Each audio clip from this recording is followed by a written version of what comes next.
Good morning mga Palanggalia Vlogs, pabonus today.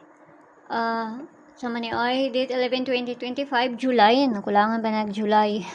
So, mamasin sa takaroon nga adlaw. So, ang guide na to karon nga adlaw is 0 si 1. Pwede na 0, pwede na 1, pwede ninyo uban kung ganahan mo, ubanon siya. So, tanaw na to niyo sa maayo. Nakalastura tagahapon, no?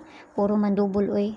Naghatag bugog lasto dito gahapon sa sulod sa ko ang GC kay nay nangayo. So, nakakuan si ma'am dito kay nakaabay siya. So, tanaw na to niyo sa maayo ha. Balik-balik man yung mga kuan, oy.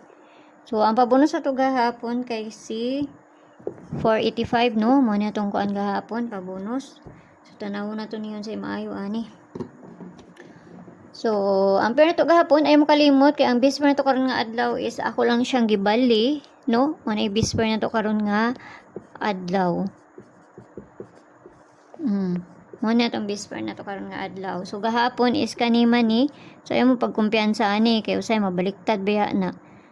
So, ara sa inyo ha, kung inyo ha nang balikan or sa dili, basta kay nagkuhan ng kudaan kay basta mo balik na po na siya nga double. So, ayaw lang mo pagkumpiyansa, di lang po na magkumpiyansa ha, kamasin naman po ng atua. So, nara sa inyo ha, kung inyong abayan or sa dili. So, pag bonus na ta, dali ra kong manghatag kay matulog na pud ko, gikapoy miglaag.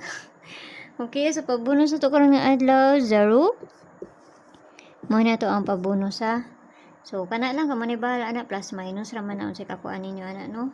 So, lang ta nga makakuan ta kung musubay lang. Kung dili musubay, wala jud tay mahimo ana. So, mayong buntag da sa inyo ha, og kana lang lang ta nga makakuan na pud ta karon nga adlaw. Masayo kayo mo pagpalabi ani. So, ang piyang tanan, og ginaut lang ta nga makakuan na pud ta karon nga adlaw, no? Palitan man ko sa kuan pares ug kanang kuan pila man ikabuok oy. Bupila ni siya. Okay? So bye-bye.